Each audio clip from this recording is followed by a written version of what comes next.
So it's been very, very windy since last night. It's now about 3:30 p.m. Our trampoline that used to live right up there on the second level is now right there.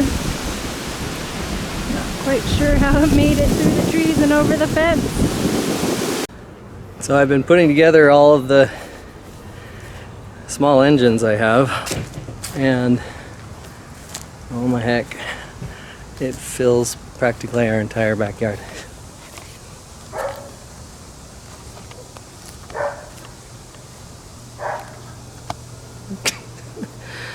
How did we get so many? Hello and welcome to Cars and Crafts.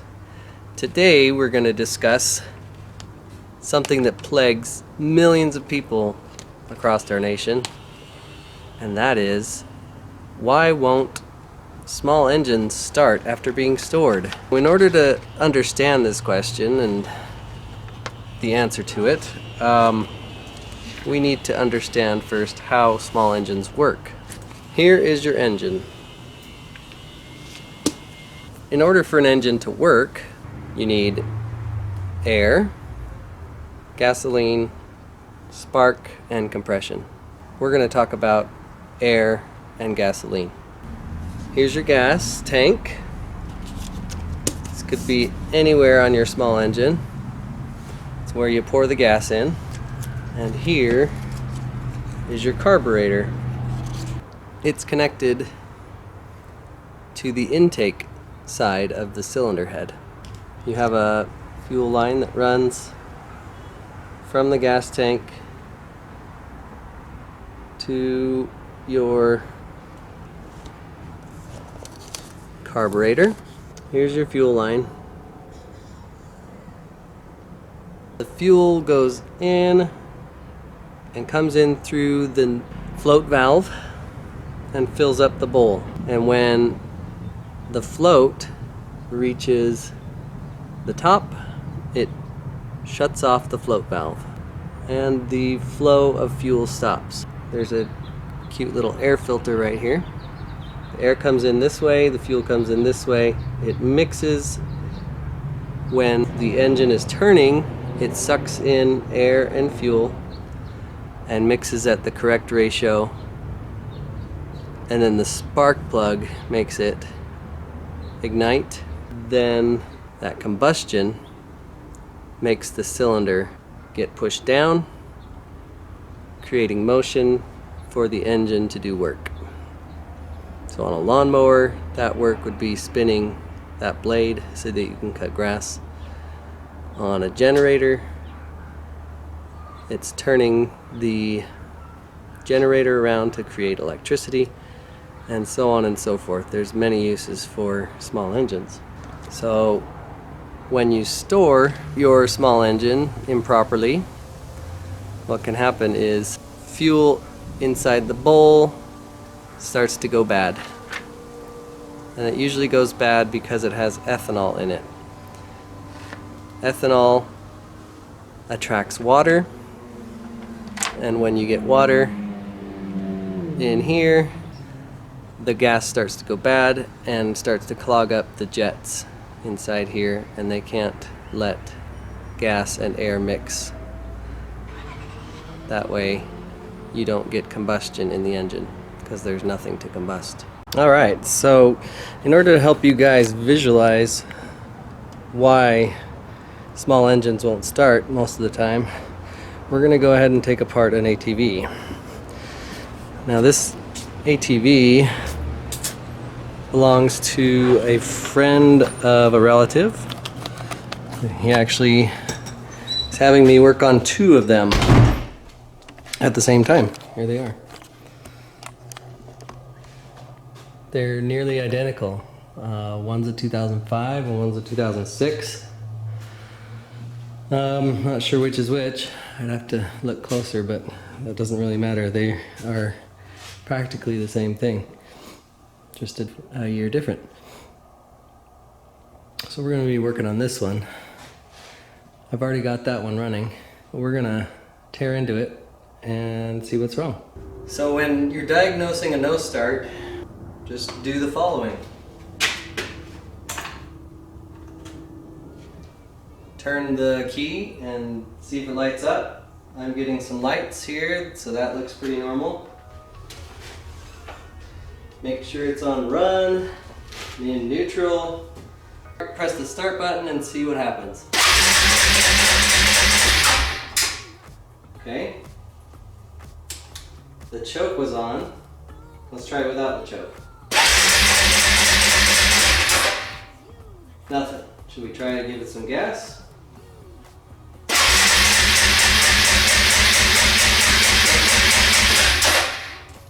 Alright, still nothing. The engine is turning over. You can hear it going, but there's no ignition of the fuel. And so the engine is not starting. Let's go ahead and turn that off. So now, could be spark, could be fuel. These are relatively new, so good chance that they have compression. There's a good chance there's nothing clogging up the air filter or anything like that too much. You know, there's probably a little bit of dirt on the filter, but nothing to keep it from starting. The first thing I always do is check the fuel. Does the fuel smell good, like normal gasoline, or does it smell like varnish? So let's go ahead and check that. It doesn't smell brand new, but it doesn't smell like varnish. Exactly. So, it's kind of in between there. Most of the time, what happens is in the carburetor, the gas will sit in there and it'll evaporate out back through the air intake, and the sediment from the gas will stay in the bowl, and the vapors will come out, and the sediment will smell like the varnish that I'm talking about. It's kind of it's a really strong chemical smell. It kind of leaves a taste in your mouth. It doesn't smell like fresh gasoline. So if you smell that, you know you've got sediment in your carburetor. We'll start with the seat. Comes off really easy. A little latch there. Take off this side.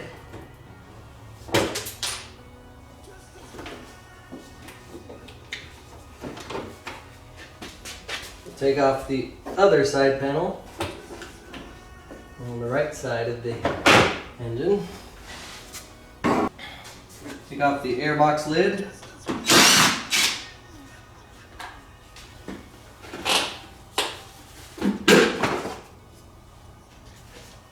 While we're here, we'll take off the air cleaner.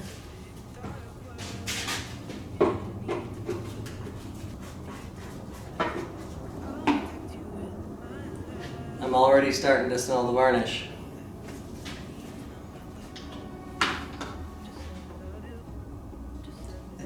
It's sweeter. It smells sweeter than gas. Gas kind of has a sharp smell to your nose. This smells more sweet, and you can almost taste it. Anyways, air cleaner. We'll clean this, re-oil it, and reinstall it later. Gas tank cover.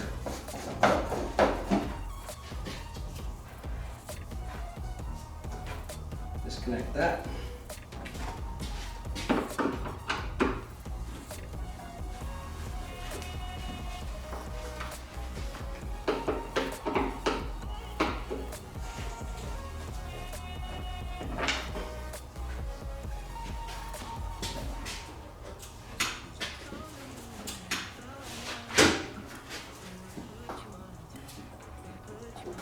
Take the shifter knob off.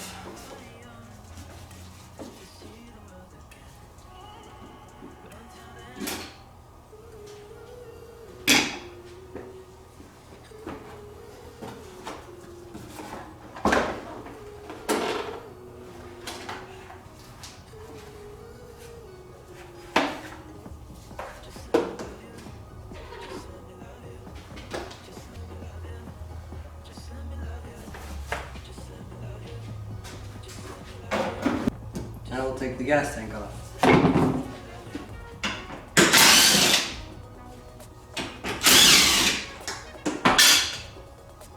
Put the lid back on the gas tank, keep it from spilling. Always a good idea to disconnect the battery. All you gotta do is the negative terminal.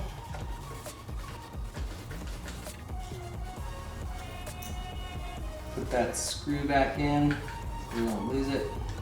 And there's a little thing that it screws into that can fall out too, so making it so we don't lose two small pieces there that are easy to lose. There's 2 bolts that hold the shifter on near the gas tank. This will make it fold out of the way so that we can get the gas tank out without bumping into this.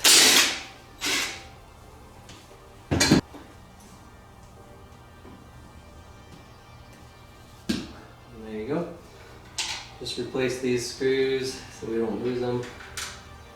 They don't get in the way. As you can see, we have the petcock, which is at the bottom of the tank, and the hose that leads to the carburetor. So we'll disconnect the hose.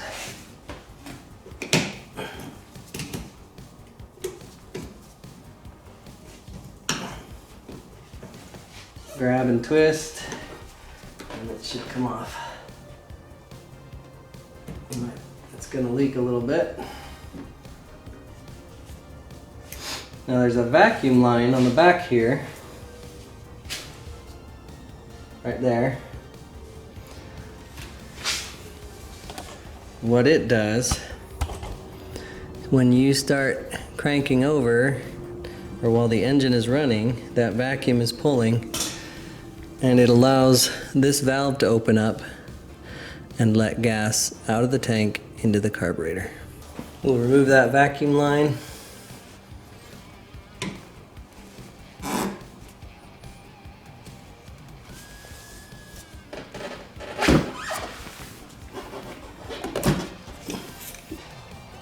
And now the gas tank is ready to come out.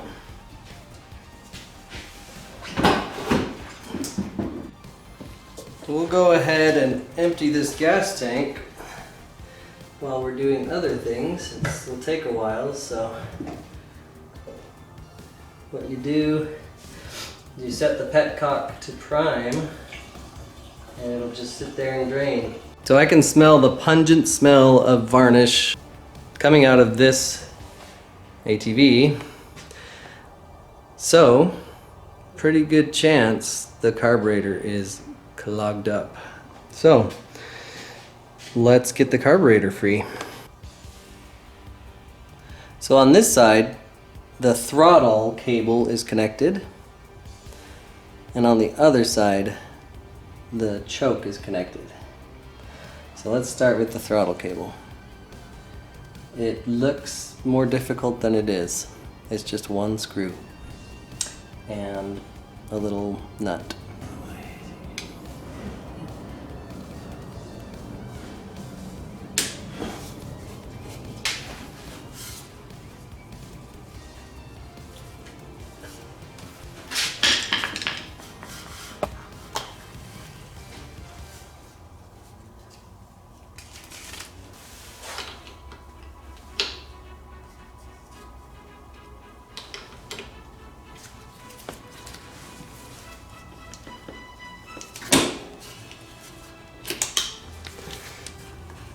I'll just unwrap the cable there, pull it down as far as you can get it, and bring it down to the groove.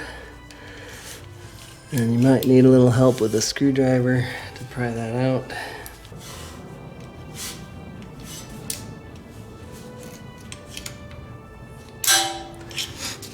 It's just a little barrel that slides in there, wraps around this, and when you push on the throttle with your thumb, it moves the throttle here. Vroom, vroom. Now, let's loosen it up. It'll make it easier to get to the choke.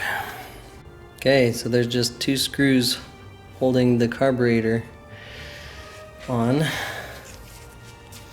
one right there that's holding it onto the airbox tube, and one right here that holds it onto the intake runner.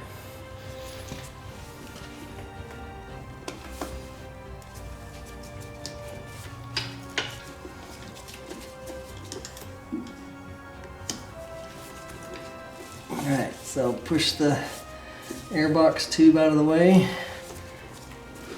and start pushing on the carburetor to get it out of the intake runner. It's out now. This is the choke cable. And it's got a hex head here that's 14 millimeter. Can you see that? The hex head there. Turn to the left with the 14 millimeter and it should start coming loose.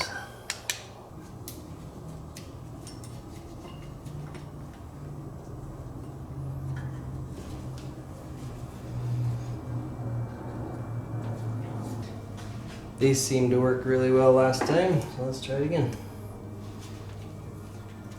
It's already loose, but just doesn't, it's not in the right position because it's so tight in there.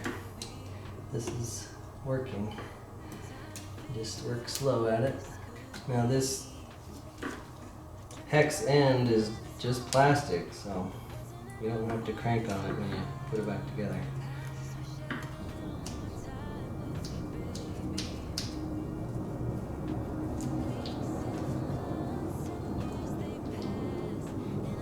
And that's what it looks like. Just a needle. The throttle here, you can set the throttle to be however high you want it to be while idling. So that's that right there. Now it's loose. Grab and twist. There we go. Should be loose now.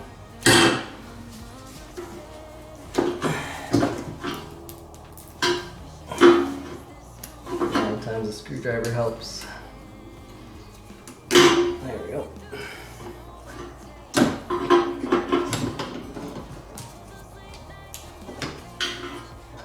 And there's that really strong varnish smell I'm smelling again.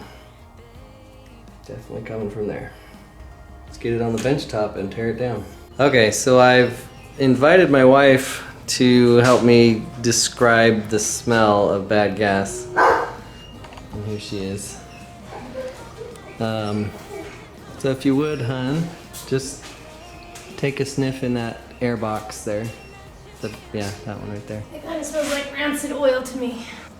I think the smell is kind of dissipated a little bit.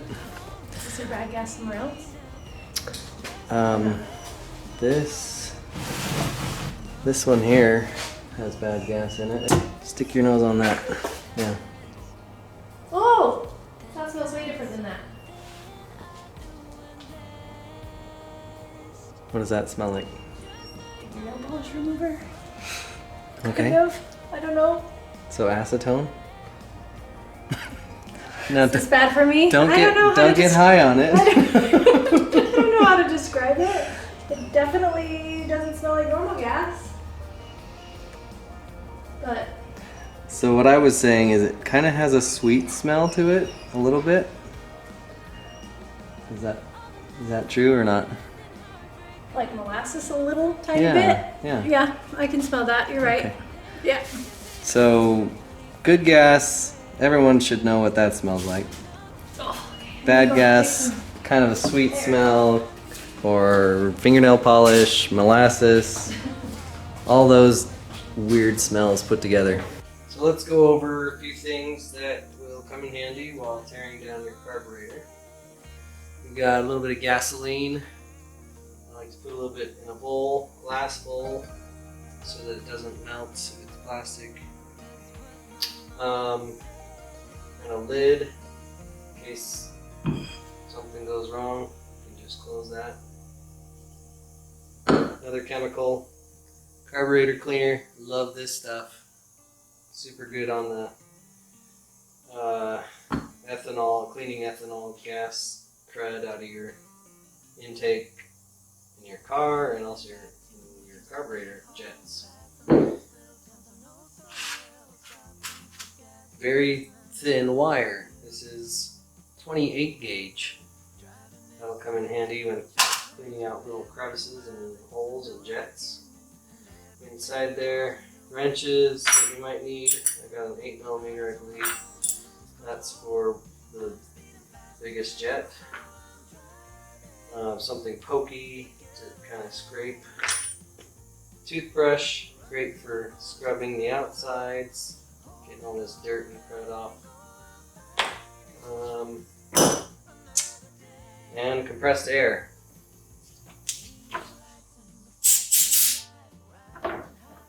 That'll help get all that crud out of there with the carburetor cleaner. So there's probably still gas in here. There it is. You can either tip it upside down like that or open up this valve here on the bottom. There it goes.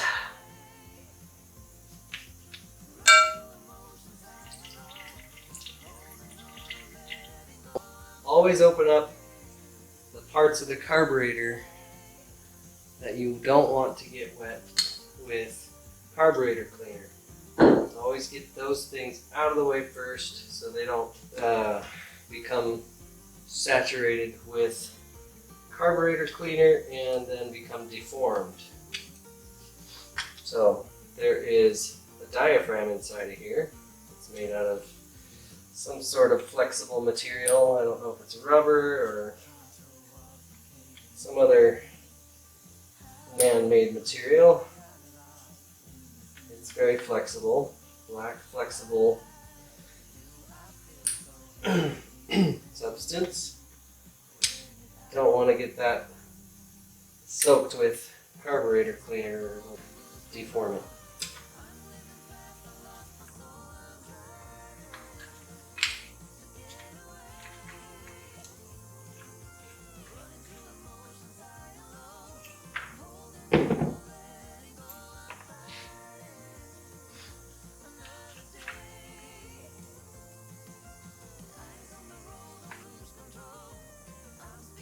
Okay, so this is the diaphragm.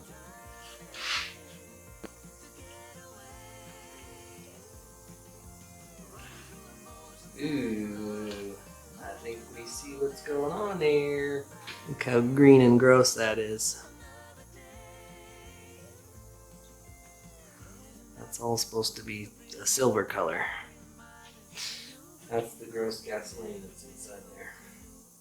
Just soak the rag in a little bit of carburetor cleaner. If you are reusing these parts, you can just do this. And then set this aside. If you bought a kit like I did, then this part will actually be replaced. See? Clean, almost like new. Set this aside. Now there's one more diaphragm type thing. It's got another heavy duty spring inside there. So just be careful while taking it off that it doesn't pop out and fly at you or across the room and you lose it.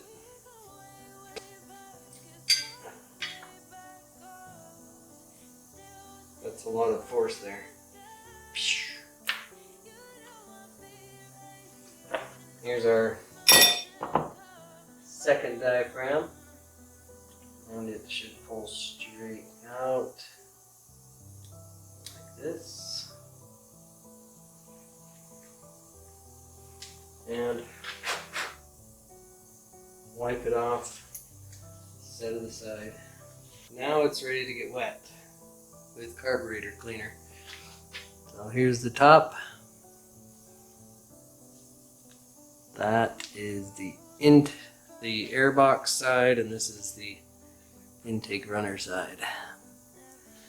So when you push on the throttle, that opens up.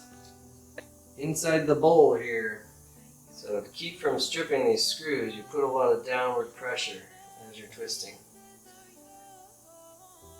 Once you hear that click, that means you've broken that screw loose, and it's ready to just spin loose. As a reference, this is what comes in your carburetor rebuild kit. You got a new gasket for the bowl, some springs, this brass little spacer, more springs, an itty bitty O-ring and a washer in there. This is your mixture screw. I couldn't find that anywhere, so it generally comes with everything you need for any variation of the carburetor. So a lot of times you don't end up using half of what they give you. But you've got two jets here, one's a 122 and one's a 55. So the 122 is the bigger hole, 55 is the smaller hole. Trust me, it says 55 on there. Float valve. I already replaced that. There you are. Now you open up the bowl. Go ahead and take out the float. Just slides right out. Go ahead and stick that in there. Float and the float valve. And here you have all the jets. You have different jets for different speeds. So one's your idle jet, other's your open throttle jet, and somewhere in between probably there's three that I can see. One down inside here, this tall one, which is the larger opening 122, and here's the 55. This is where the fuel comes into the bowl. Through here, into there. So remember which one is which. They're both the same size threads, so they could be interchanged, but it would be bad if you switch those. And then this guy is hiding down inside that hole. Here's my replacement. It is a 38. Downward pressure, twist, click. Turn it upside down, and it pops right out. Put the 8mm on there.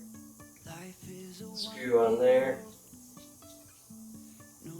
Hold it tight as you undo it.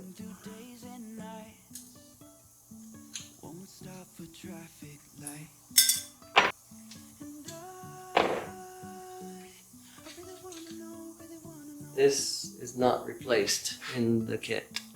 Don't lose this. You have to reuse that. Stick it in the gasoline. Let it soak.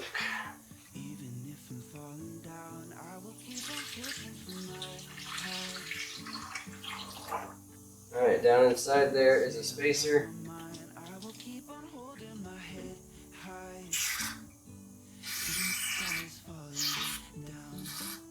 It's not coming out yet, so we'll move on to the next one and while we let that carburetor cleaner soak in there. Click.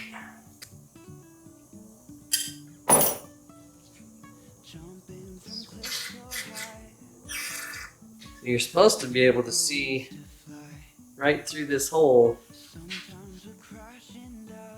It is completely clogged. See how you can't see any light through there? Completely clogged. That is why it's not starting. If we're keeping that, clean it out with the wire, poke it with your pokey, clean it out real good. That's everything you gotta pull apart. Now it's just a matter of scrubbing, spraying. That's it.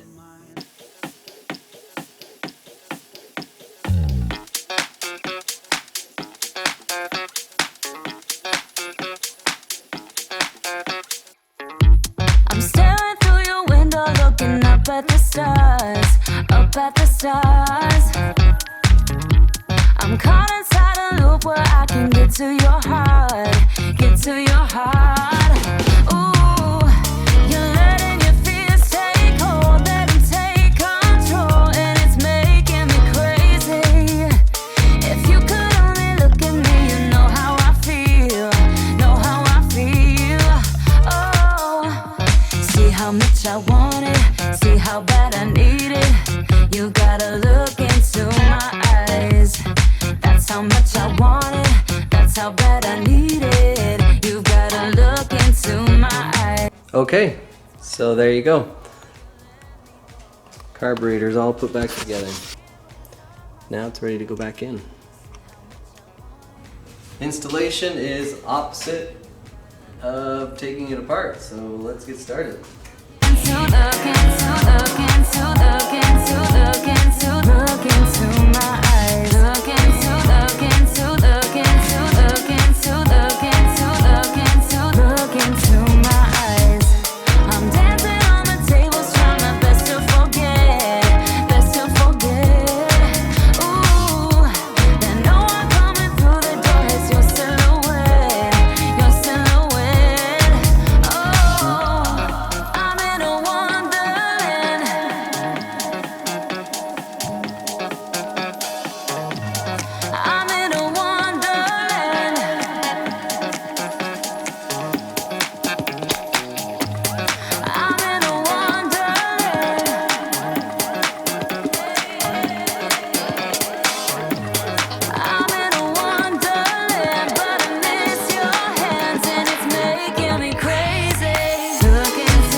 Alright, so adjust it so the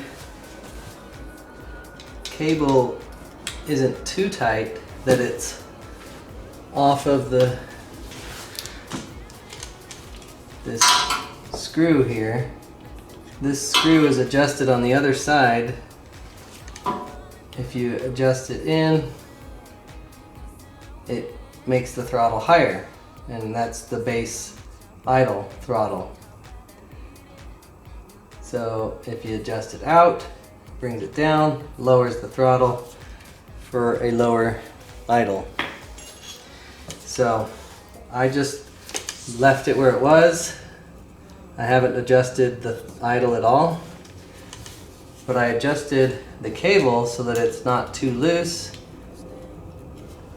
so that when you push on the thumb throttle, it reacts immediately.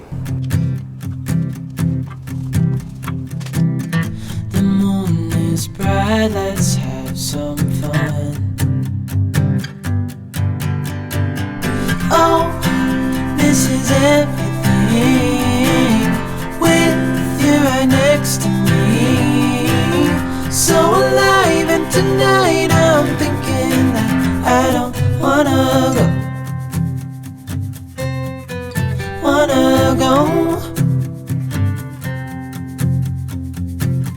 Calling sick. So now, before we put the sides back on the covers, let's test it out. I'm going to put a little bit of gas in the tank until it starts to spill out the bottom. We'll tighten that up so it stops spilling, and then we'll try and start it.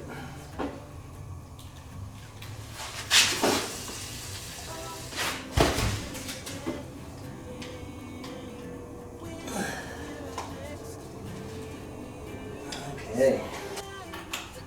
On, choke, run, start. First try. Runs perfect, look at that.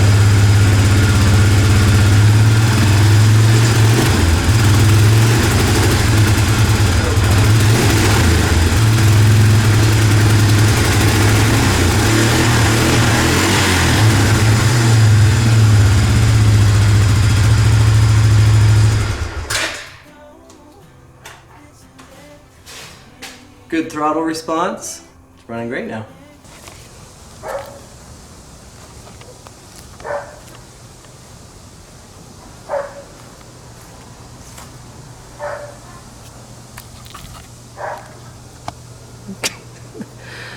How did we get so many? Oh my gosh. So, where do we start? Let's start here. This is a 98 Valkyrie. Guess the only reason I would consider this a small engine is because it has carburetors, a total of 6. It's a little overkill. There are some car engines that are smaller than this. This is a 1500. And I don't know, maybe our neighbor's little Fiesta has something smaller. I could be wrong.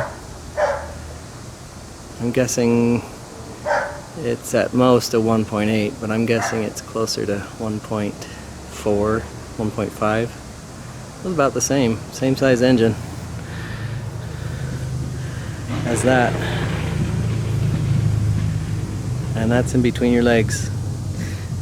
Anyways, moving on. These two right here, they're complete. They're ready. I just need to get it back to them. Most of these are 4-cycle, and these over here are 2. So these run on a mixture of oil and gas. These 2 snowblowers and this chainsaw. And everything else just runs on gas. And the oil is in the oil pan and gets pumped up into the engine and lubricates everything. So we've got here pressure washer, rototiller, ATV, this one's ours, lawnmower that I got for free, and I converted it into a carrier for the camper shell of my truck. So it's easy for just one person to get it on and move it around. Riding lawnmower. This one I inherited from my father. It's running great still. He bought it back in 03, so it's 17 years old. Lawnmower. Bought that about 8-9 years ago. Running great. Nice little Husqvarna with a Kohler engine. This little, actually it's pretty big, medium big chainsaw I bought for like 80 bucks, and it came with a bunch of chains and a case and all that. It's probably 35 years old, something like that. It's paid for itself, I don't know, 5 to 10 times, and it's still running strong. I inherited this one from a friend and that one from father-in-law. Yeah, all 3 of these are 2-stroke. They're a little more finicky when it comes to rebuilding the carburetor, so I suggest, instead of rebuilding, see if you can buy a new one. They are generally a lot cheaper to buy than a 4-stroke carburetor. On Amazon you usually can find carburetors for like 15 to 20 bucks for small 2-stroke engines. So don't try and rebuild them. That's my advice. Just replace them. So much easier. I forgot about one more small engine we have. It's right here. It's our generator. It's also a Honda, and I don't think we've ever had to use it. So it just sits in storage with no gas in it at all. None in the tank and none in the carburetor. So if we ever lose power because of a windstorm, we'll have at least a little bit of power to power our fridge and freezer, and that's probably all we really need. Maybe charge our cell phones or whatever. So this is our last small engine. So the engine is on this side and the generator is on that side. Basically what it does is the engine turns the electric motor inside there and creates a current, and then it sends it to these outlets here, and you'll be able to see here. Here's the air cleaner, here's the fuel shutoff, a little bit of a water separator here, that's what that is, and just behind here is going to be the carburetor. The carburetor always sits in between the air box and the engine. So here's a couple things to remember. First, choose the right fuel. Go with ethanol free, that's my favorite, or you can put a stabilizer in your fuel and just always use that. Another thing to remember is where you are going to store your small engine. This is what I do. I keep it in a shed. That way it's not going to get rained on, the sun is not going to beat down on it and make the gas go bad. I always keep my small engines here so they won't need to be pulled apart every year and cleaned out. So that's about it. Thank you so much for watching. Just remember, go through that checklist when you're getting ready to store your small engine, your lawnmower or your weed eaters or your pressure washer, your generator. You can empty out the fuel, just unscrew the plug on the bowl, make sure all that fuel's out, or you can run it until all that fuel is gone. Or you can make sure there's a stabilizer in the fuel at all times, or use ethanol free. We recovered our trampoline. As you can see, the casualty is the net that went up and kept the kids from falling out. So we ended up buying a new net. It's in this box here. That'll be our next project. Thank you guys so much for watching. Please subscribe. If you like this video, you know what to do. And I appreciate you guys so much. I just want to give you guys a big shout out. Thank you so much for watching, and we'll see you next time. I've always been able to make it home, and so it feels pressure and stops.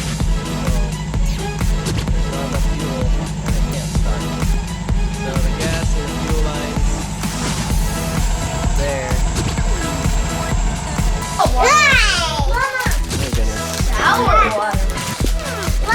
Quit licking me. Oops. Miles, that's not bad.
Look at my face. How do you feel after that?